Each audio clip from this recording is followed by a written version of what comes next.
আজ আমি আপনাদের সামনে কলা দিয়ে মালপোয়া তৈরি করে দেখাবো।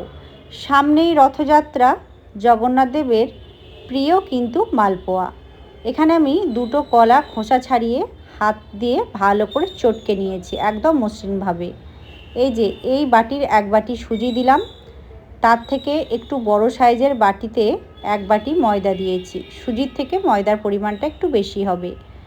একটু ওই এলাচ গুঁড়ো করে দিয়েছি, আর তার সঙ্গে এক চিমটে নুনও দিয়েছি, আর দিয়েছি ওই যে চিনি মিষ্টির জন্য। তো যে যেরকম মিষ্টি খেতে পছন্দ করবেন সেরকম মিষ্টি দেবেন। কয়েকটা কাজু আমি এরকমভাবে ভেঙে দিয়েছি, কাজুটা দিলে টেস্টটা খুব সুন্দর হয়। তারপরে আমি দুধ দিচ্ছি, মানে যে যতটা পারবেন দুধ দেবেন, আর তার সঙ্গে একটু জলও দিলাম। পরিমাণটা নিজের আন্দাজ মতো বুঝে দেবেন। যেরকম পরিমাণ আপনি উপকরণ নেবেন সেরকম পরিমাণ উপকরণ জল এবং দুধ দেবেন, তার সঙ্গে মিষ্টি। এখানে নারকেল কোড়াও দেওয়া যায়, তো আমি নারকেল কোড়া দিলাম না, যেহেতু কাজু দিয়েছি তাই নারকেল কোড়াটা স্কিপ করলাম। একটু ঢাকা দিয়ে রেস্টে রেখেছিলাম, যেহেতু সুজি দিয়েছি সুজিতে একটু জলটা টেনে নেবে। তো তারপরে আমি একটু পাতলা করে গুলেছিলাম যাতে আমি ওই জলটা টেনে নেয়, পরে অসুবিধা না হয় সেই জন্য। তারপরে দেওয়ার 15 মিনিট রেস্টে রেখেছিলাম। দেওয়ার আগে ঢাকাটা খুলে নেড়েচেড়ে একবার ভালোভাবে মিশিয়ে নিলাম। আর এদিকে সাদা তেল আগে থেকে গরম হতে দিয়েছিলাম। তেলটা ভালো মতো গরম হয়ে গেলে গ্যাসের ফ্লেমটা লো করে দেব। গ্যাসের ফ্লেমটা লো করে একে একে এক হাতা করে ব্যাটার আমি এখানে দিয়ে দিচ্ছি। এপিট ওপিট ভালো করে আমি ভেজে নেব গ্যাসের ফ্লেম লো করে।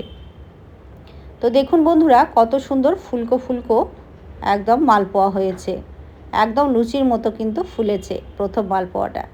তারপরে দ্বিতীয় মালপোয়া দেওয়ার আগে আবার একটু আমি নেড়ে চেড়ে নিলাম, যাতে কোনো রকম দলা পেকে না যায়। আর যখন মাখবেন তখন কিন্তু খুব মসৃণভাবে মাখবেন, আটা বা সুজির দলা যেন না থাকে।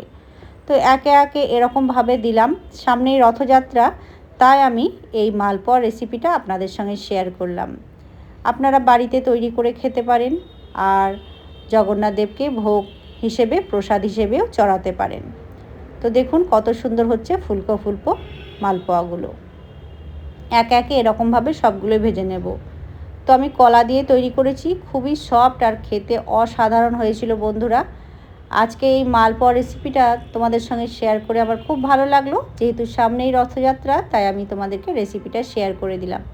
তোমরা ইচ্ছে করলে বাড়িতে এরকমভাবে তৈরি করে খেতে পারো। তো দেখো একে একে সমস্তগুলো ভেজে নিচ্ছি, আর খুব সুন্দর টেস্টি হয়েছিল খেতে। আমার বাড়ির পরিবারের সদস্যরা সবাই খুব নাম করেছে মালপোয়া খেয়ে, আর খুব নরম মুচমুচেও হয়েছিল। যেহেতু সুজি দেওয়া আছে তাই মুচমুচে কিন্তু অবশ্যই হবে। তো একে একে সবগুলোই ভেজে নিলাম। তো দেখো বন্ধুরা, সমস্ত মালপোয়া কিন্তু আমার ভাজা হয়ে গেছে। কলার মালপোয়া রেসিপি তোমাদের কেমন লাগলো বন্ধুরা, একটু কমেন্ট করে সবাই বলবে। ভালো লাগলে ভিডিওটি ছেড়ে যাওয়ার আগে অবশ্যই লাইক করবে, লাইক করতে কিন্তু ভুলবে না। আর শেয়ার পারলে শেয়ার করে দেবে, সাবস্ক্রাইব এবং ফলো করে নেবে। চলো আজকের মতো টাটা, আবার চলে আসবো অন্য কোনো দিন অন্য কোনো রেসিপির সাথে। সবাই ভালো থাকবে, নমস্কার।